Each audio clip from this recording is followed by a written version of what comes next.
آگے بڑھتی چلی جائے، آگے بڑھتی چلی جائے، اور ایسا ہی ماحول نہ پیدا ہو جیسا کہ انگریز آخر دور میں چاہتا تھا، آزادی کے قریب قریب۔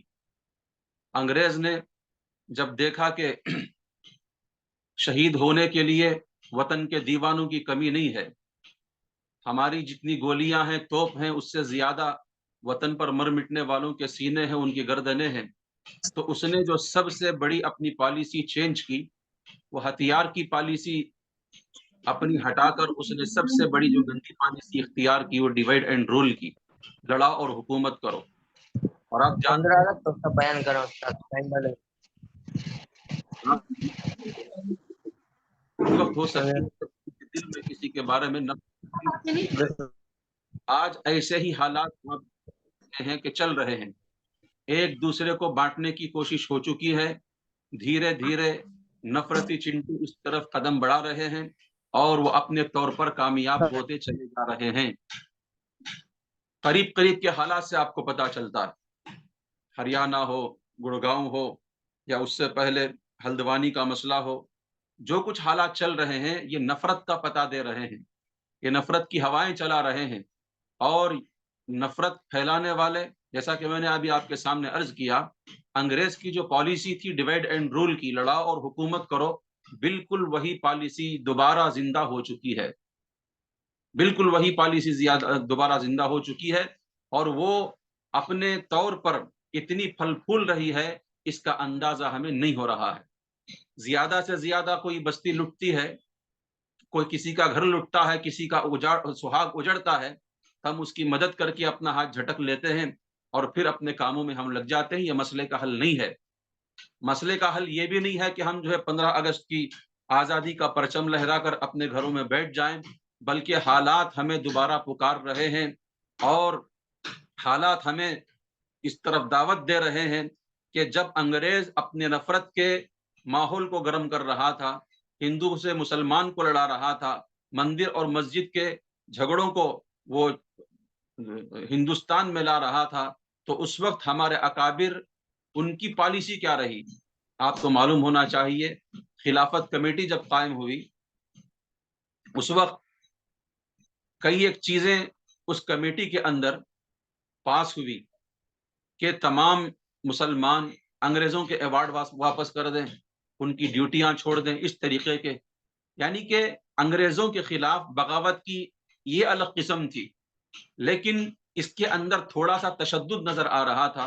حالانکہ تشدد کی دعوت تو نہیں دے رہے تھے خلافت کمیٹی سے، لیکن اس کا اثر یہ ہوا کہ ہندوستان کے کونے کونے میں جلانا، یعنی جلانا اور ملک کے خلاف اور یہ فساد شروع ہو گیا۔ اور آپ کو معلوم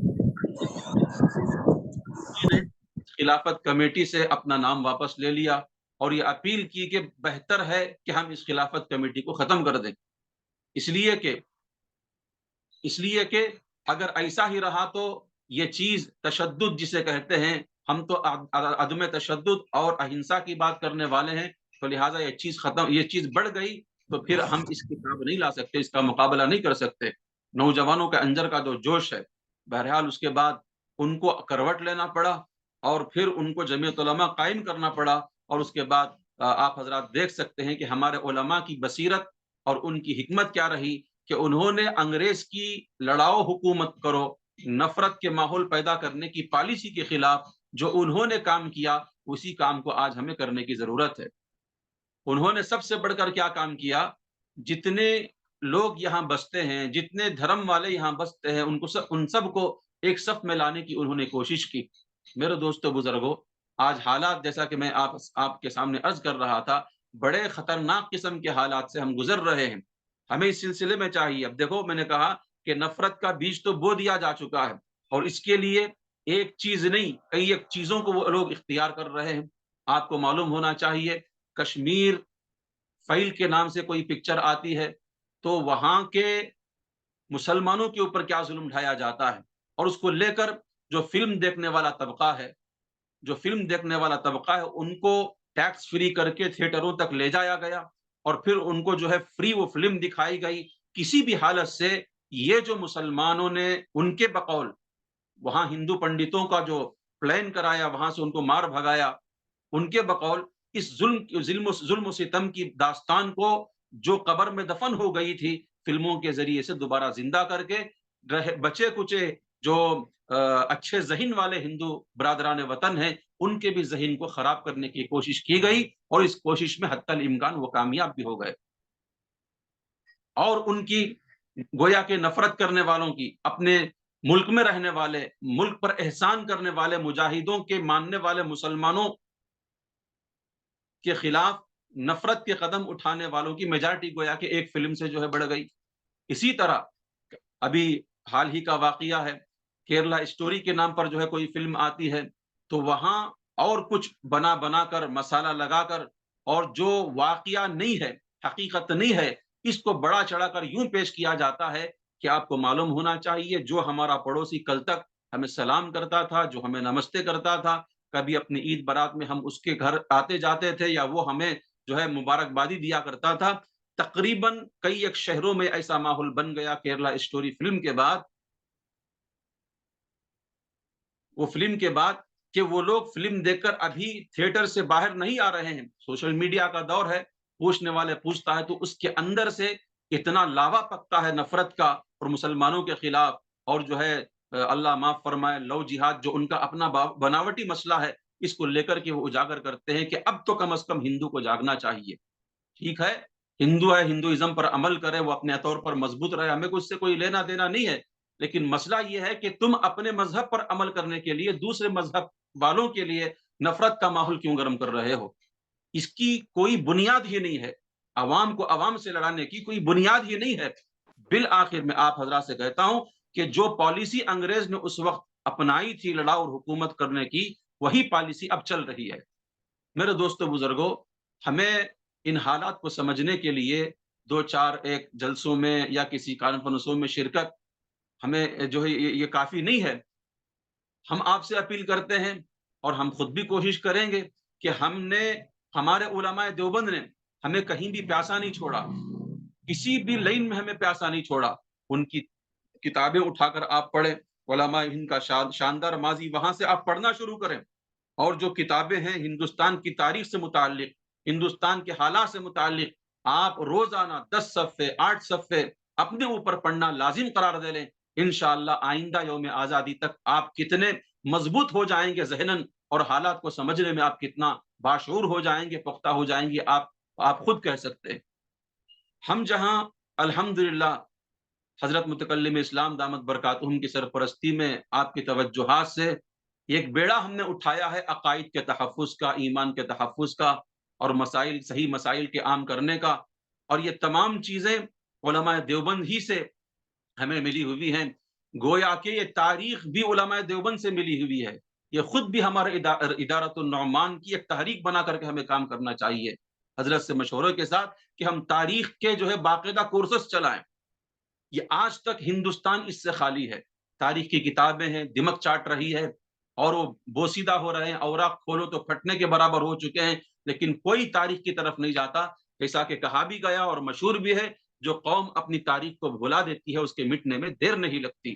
میرے دوستو بزرگوں، میرے طالب علم ساتھیوں، ہماری قوم تاریخ کو تقریباً بھلا چکی ہے، مٹنے کی دیر ہے، مٹنا شروع ہو چکے ہیں۔ اللہ ہماری حفاظت فرمائے، اللہ ہماری حفاظت فرمائے۔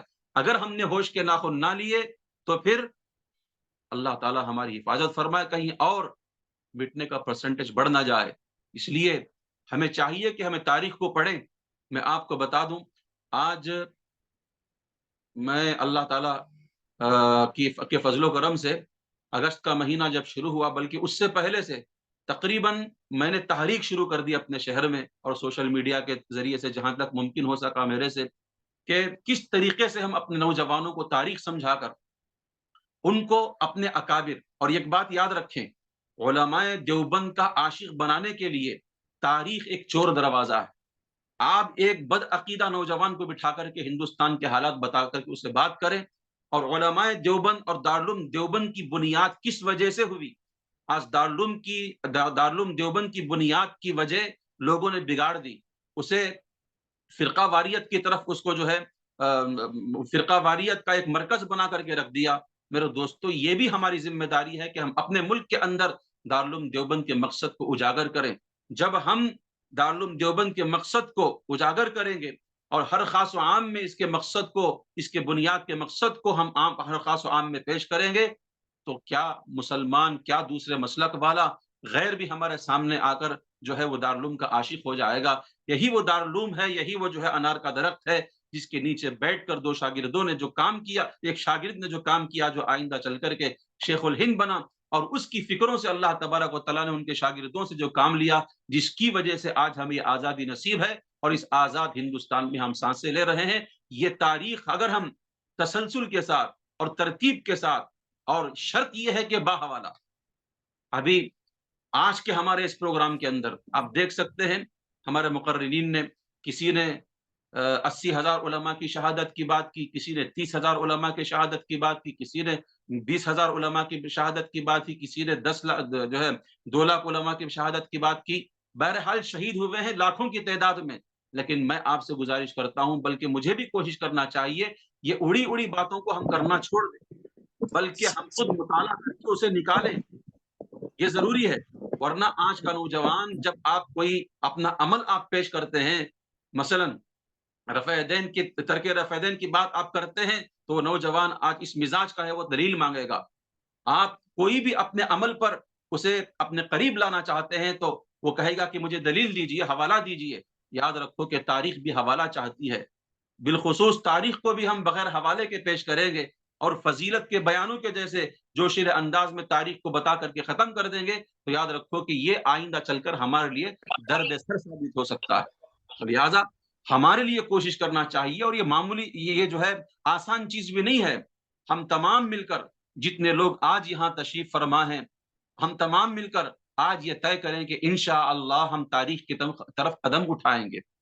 میں اس لیے عرض کر رہا ہوں، دیکھو جو لوگ آج گلیوں کو جلا رہے ہیں، ملک کی املاک کو پھونک رہے ہیں، نفرت پھیلا رہے ہیں، وہ 17 سال کا نوجوان، وہ 20 سال کا نوجوان جو زعفرانی شال اوڑھ کر گلی گلی کے اندر جو ہے اپنے نعرے اور دوسروں کے خلاف نعرے لگا کر ملک میں ایک دوسرے کو بانٹنے کی جو کوشش ہو رہی ہے، میرے دوستو بزرگوں، میرے طالب علم ساتھیوں، اس کو ذرا سمجھو، یہ ایسے ہی مسلمانوں کے دیوانے نہیں ہوئے۔ یہ 17-16 سال کے نوجوان ہاتھوں میں ہتھیار لے کر تلوار لہراتے ہوئے جو مسلمانوں کی گلیوں میں دندناتے پھر رہے ہیں، یہ ایسے ہی ان کے اندر ہمت نہیں آئی، بلکہ ان کو راتوں رات، بلکہ میں کہتا ہوں کہ ان کی اپنی تربیت گاہوں میں، پاٹھ شالاؤں میں ان کا اجتماع کیا جاتا ہے، ان نوجوانوں کا اجتماع کیا جاتا ہے، وہ رات گزارتے ہیں وہاں، وہ ایام گزارتے ہیں، اپنی بیوی بچوں کی قربانیاں دے کر، اپنی تمام چیزوں کی قربانیاں دے کر وہ 10 دن ان کے مرکز میں گزارتے ہیں، اور وہ وہاں بیٹھے ہوئے تاریخ کو توڑ مروڑ کر پیش کر کے پروپیگنڈے کی بنیاد پر ان کا ذہن واش کرتے ہیں، ان کا برین واش کرتے ہیں کہ دیکھو یہ مسلمان گھس بیٹھیے ہیں، یہ باہر سے آئے ہوئے ہیں، یہ بابر ہو، یہ دوسرے ہوں، جتنے بھی بادشاہ آ کر کے انہوں نے حملہ کر کے ہندوستان پر قبضہ کیا، یہ بھی انگریز کی طرح باہر سے آئے ہوئے ہیں، لہٰذا یہ ہماری تاریخ ہی ہے کہ یہ ملک اصل میں ہندوؤں کا ہے۔ اس طریقے سے بہت ساری چیزیں بناوٹی وہ بنا کر لوگوں کے سامنے پیش کرتے ہیں، نوجوانوں کے سامنے پیش کرتے ہیں، اور آزادی کے بعد جو سب سے بڑا ہمارے سامنے ہمارے لیے جو واقعہ رونما ہوا ملک کی تقسیم کا، اس کو بنیاد بنا کر کہ انہوں نے ہندوستان کے ٹکڑے کیے، اور یہ لوگ اپنا ملک بانٹ کر، اپنا ملک جو ہے لے کر یہ لوگ الگ ہو گئے، تو ان کو ہندوستان میں جینے کا اب حق نہیں ہے۔ یہ ایسی چیزیں ہیں، سامنے بیٹھا ہوا ایک اس کا ذہن آلریڈی پکا ہوا ہے، وہ نوجوان سن کر کے جو ہے فوراً جوش میں آ جاتا ہے۔ یعنی جو کچھ ہو سکتا ہے مسلمانوں کے خلاف نفرت اپنے سامنے کے نوجوانوں میں پیدا کرنے کے لیے، تاریخ کا خون کر کے، تاریخ کے چیتھڑے اڑا کر اپنی بناوٹی تاریخ ان کے سامنے پیش کی جاتی ہے کہ سامنے سننے والا ان کا جو ہے نوجوان طیش میں آ جائے، وہ طیش میں آ کر کسی بھی طریقے سے ملک کے مسلمانوں کے خلاف ہو جائے، مسجدوں کے خلاف ہو جائے اور مدرسوں کے خلاف ہو جائے۔ یہ چیز آج چل رہی ہے۔ یعنی ہم جس چیز کو ہلکا لیتے ہیں کہ تاریخ سے ہمیں کوئی وابستگی نہیں ہے، تاریخ سے ہمیں کوئی لینا دینا نہیں ہے، لیکن ان کو معلوم ہے کہ سب سے بڑی ملک کی طاقت وہ تاریخ ہے۔ اگر تاریخ کو صفوں سے ہٹا دیا جائے تو ذہنوں سے تاریخ ہٹنے میں دیر نہیں لگے گی، وہ خوب سمجھتے ہیں اور اس پر وہ کام کر رہے ہیں۔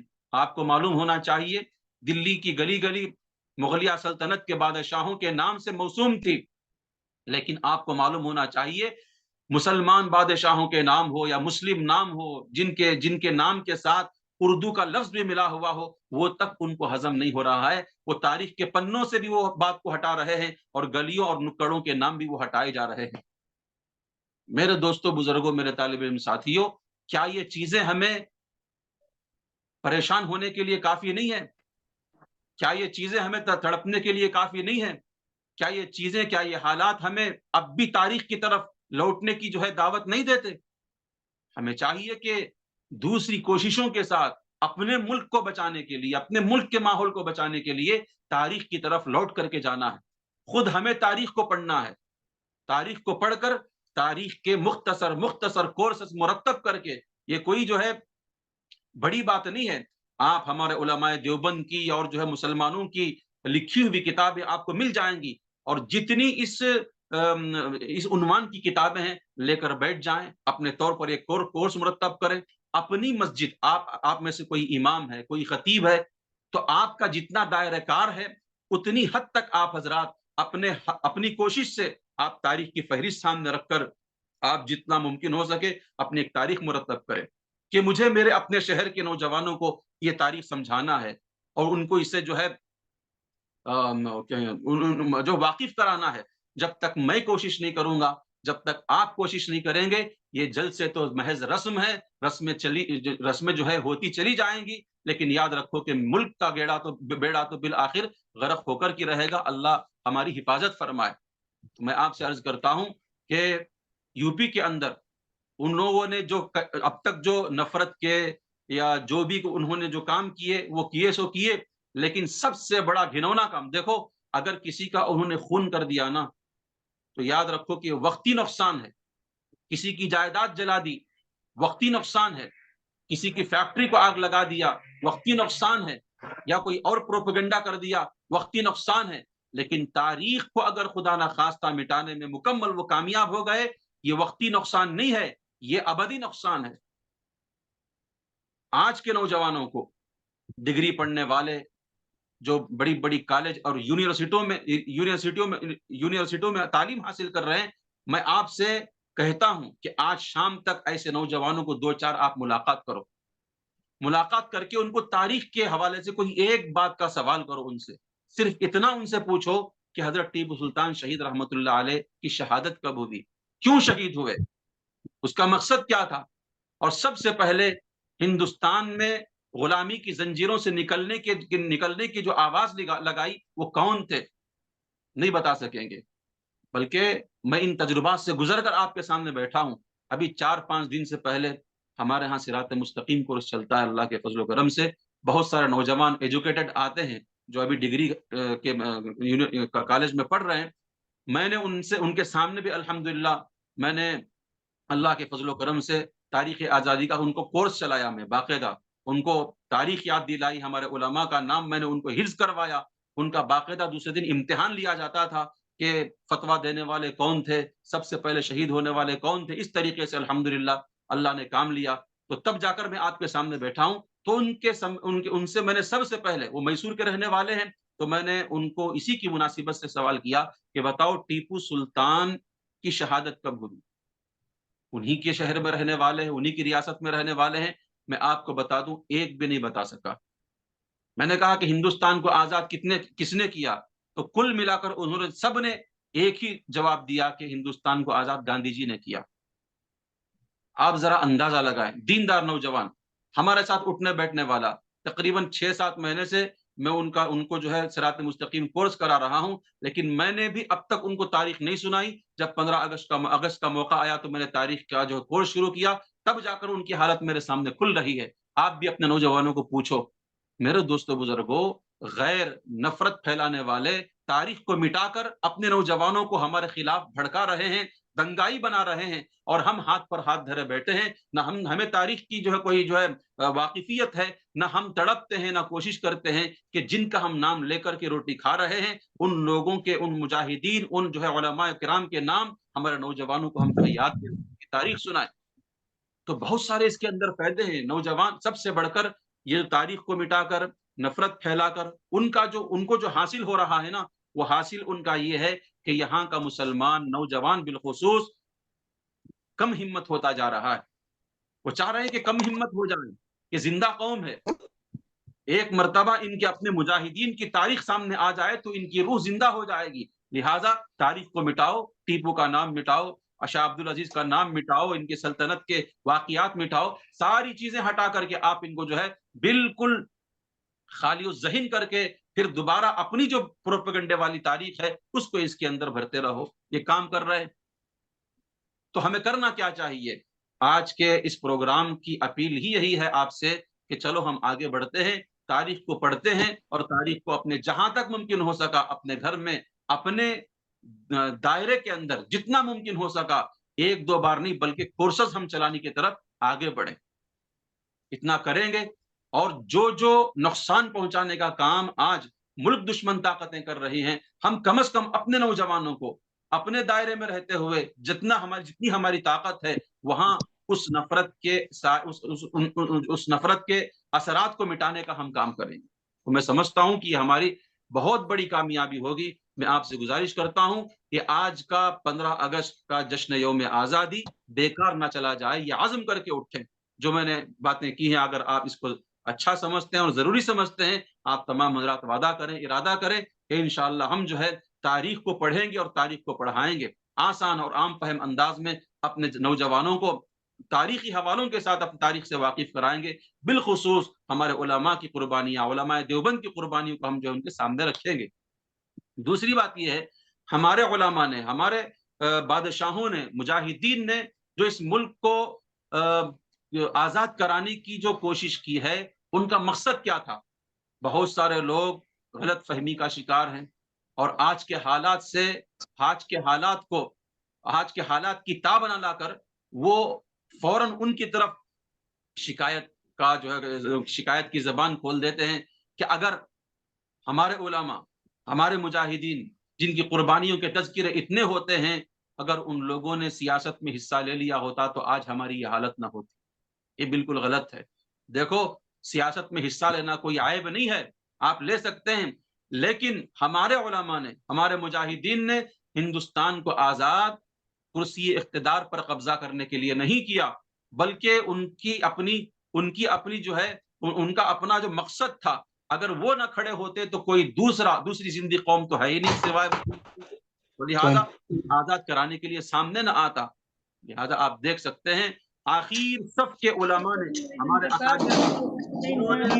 ہندوستان کو آزاد کرایا. اس میں کون پیش ہیں؟ مفتی کفایت اللہ دہلوی رحمۃ اللہ علیہ، مولانا حسین احمد مدنی رحمۃ اللہ علیہ، شوکت علی جوہر، محمد علی جوہر، ابوالکلام آزاد اور مولانا حفظ الرحمان سوہاروی، اور لمبی فہرست ہے علماء کی، لمبی فہرست ہے.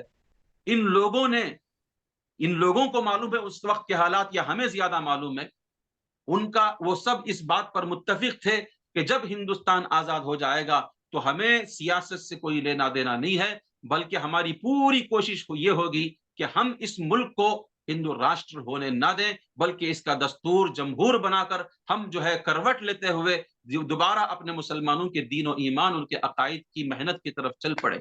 لہٰذا جس حسین احمد مدنی کو آپ 1947 سے یعنی آزاد ہونے سے پہلے دلی میں کہیں کانفرنس میں تلاش کر سکتے ہیں اور کہیں جو ہے احتجاج میں تلاش کر سکتے ہیں، گلی گلی میں آپ جو ہے ڈھونڈ سکتے ہیں، لیکن جیسے ہی ملک آزاد ہوا، یہی حسین احمد مدنی دارالحدیث میں بیٹھ کر کے حدیث کا درس دے رہا ہے.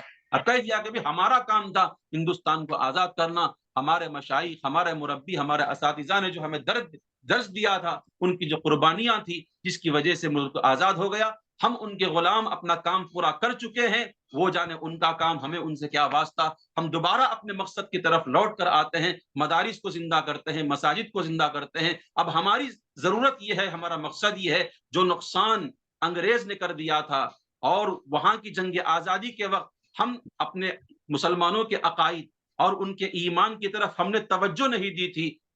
قادیانی بھی پیدا ہو کر ختم نبوت پر ڈاکے ڈال چکا تھا اور دوسرے مسلکی جھگڑے شروع ہو چکے تھے. کوئی جو ہے